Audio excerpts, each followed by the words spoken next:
Hey Ringsiders, what is going on? This is your host, Boxing Subjective Observer, and welcome back to Ringside Stories. We make content like this regarding fighting and boxing from a unique point of view. So if you enjoy that type of content, I know you'll love this channel. Hit the subscribe button, hit the notification bell, set it on all notification.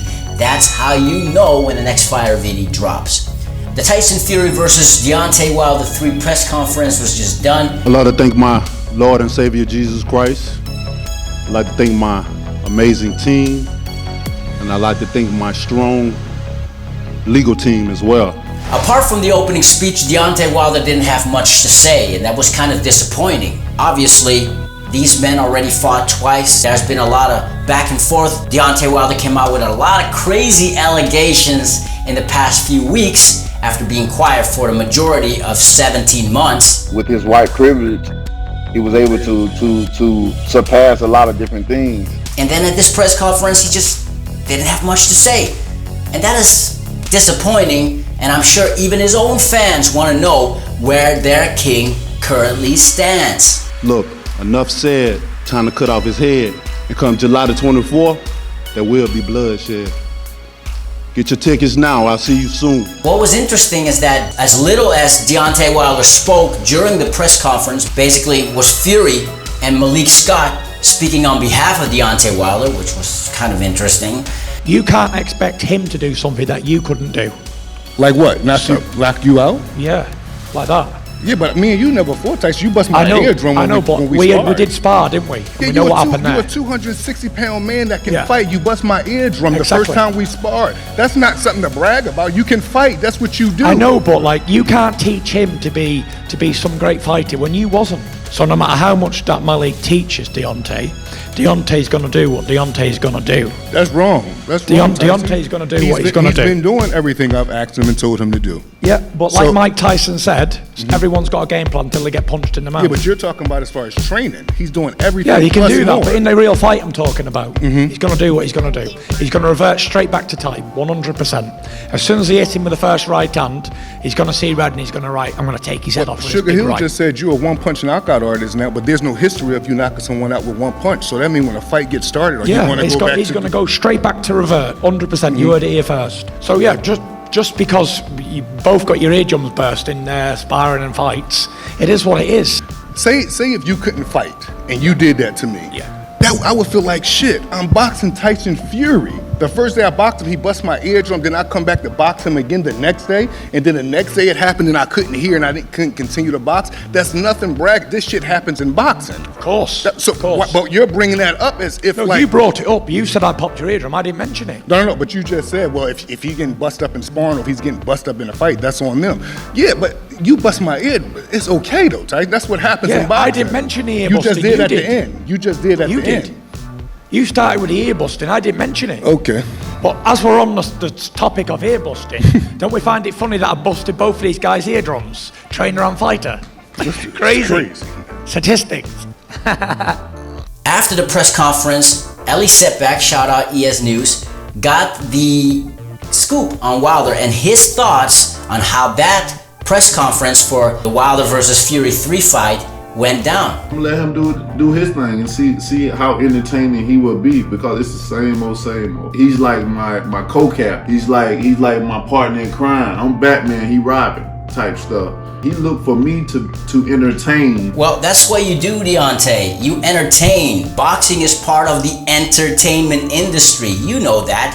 I mean, that's why you call yourself the Bronze Bomber. That's why Tyson Fury calls himself the Gypsy King. That's why you have trash talk, which both of you were engaged in both the Fury 1 and 2 fight. So I'm gonna let him be the circus and let him promote it and do it. If you want people to care enough about your fight, if you want them to go to the stadium to watch your fight or to buy pay-per-view, then you gotta do your due diligence and promote the fight. It's a two-way street. Tyson Fury did the majority of the work, and Deontay Wilder just sat back, put his earmuffs on, not engaged with Tyson Fury, not engaged with the media, and completely dismissed himself from even remotely close to answering any of the questions, because I'm sure the boxing world has a lot to ask Deontay Wilder. And people thinking I'm this, thinking I'm depressed, or whatever media, even American media, putting out false allegations about me, and some of them have my number. Like, call me then if you feel that way. But you just actively decided to fall back on that, fall on deaf ears, and literally let Tyson Fury do all the promotion. Now keep in mind that neutral fans were just robbed of the undisputed fight and were given Fury versus Wilder 3 instead, which I believe no one really preferred that over the undisputed fight, I'm sure. I'm the only fighter I know that be lifting up these heavyweights, getting them opportunities, you know, putting money in their pocket, getting, you know, breaking bread with them that they can support and feed their families. Wow, another disingenuous point. I gotta be honest, Andy Ruiz got an opportunity of a lifetime against Anthony Joshua. But prior to him getting that opportunity, Adam Kovnatsky, Luis Ortiz, and yes, Deontay Wilder all passed up on the biggest fight purse they ever received or would have seen if they would have taken the Anthony Joshua fight. If you just look from a pay-per-view numbers point of view, Joseph Parker and Dillian Whyte, not even when they were fighting were they considered the top of the top, creme de la creme heavyweights. Even they pulled in 20,000 fight fans and did decent pay-per-view numbers.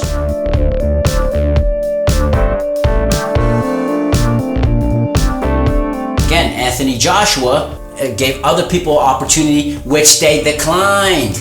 I mean, let's be for real. The $7 million that Team AJ, which was, by the way, confirmed by Team Ortiz. And then they have the audacity to talk about he's too risky of a fighter. You know, it don't pay. You know, they try to get money from lower oppositions. Well, apart from the Luis Ortiz one fight, Deontay Wilder didn't really test his skill. I mean, let's just take a deep dive into his resume. Bermane Stiverne, of who he won the titles off, really didn't do anything as a champion. Chris Arreola, yeah, Arreola looked good against Ruiz, but in that time, in 2016, he was a last-minute replacement for Deontay Wilder's mandatory challenger, that being Alexander Povetkin. Gerald Washington was never amounted to be anything in the heavyweight division before the Wilder fight and after the Wilder fight. Bermane Stiverne again, who between his loss against Wilder in the first time around and the second time they fought, which was a complete destruction,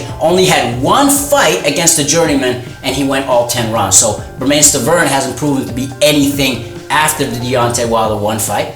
And then you got some other randomers that Deontay Wilder fought who weren't considered stiff opposition. So again, Deontay Wilder deludes himself of saying that he fought tough opposition when Dillian Whyte, Joseph Parker, Anthony Joshua, Alexander Povetkin, who just retired, all of them did more work in the heavyweight division than Deontay Wilder did, just by going off of resumes. Deontay Wilder's a one-trick pony. He's got one punch power. We all know that. Great. But what I'm going to do to Deontay Wilder this time is I'm going to run him over as if I'm an 18-wheeler and he's a human being. And I guarantee you he does not go past where he did before. I don't believe he's mentally, physically or emotionally involved in his fight. I think he's doing it for the wrong reasons. And when people do things for the wrong reasons, they always wind up getting hurt. So we'll see on fight night if I'm a man to me word and if I can run him over quicker than round 7. And I think I do, for sure. I think it's just cliche. A fighter's supposed to think he's going to, especially he had a good night the last time. He had his best night on Deontay Wilder's worst night. The stars just lined up for him. That's not going to be the same in the trilogy. I'll say this, from a technical or strategical point of view, I don't think Deontay Wilder has much of a chance against Tyson Fury. But that is exactly where the intrigue is, because Deontay Wilder still packs that punch. And if he proves me and a lot of his criticasters wrong, then hey, all the credit to Deontay Wilder. Of course, that being with facts, fairness, and proper context. These are my thoughts. Let us know your thoughts in the comments below. If you're new to the channel, we make this kind of content about fighting and boxing from a unique point of view. So if you enjoy this kind of content, feel free to subscribe, hit the notification bell, set it on all notifications, then you'll know when the next fire video drops. Smash the like button and share. That helps grow the channel, i.e. inspire us to make more quality content for y'all. If you've done that already, you're awesome. You already know that you are the true undisputed champion. Till next time, Ringsiders, this is your host, Boxing's Objective Observer with Ringside Stories. Thanks for watching and have a legendary day. Peace.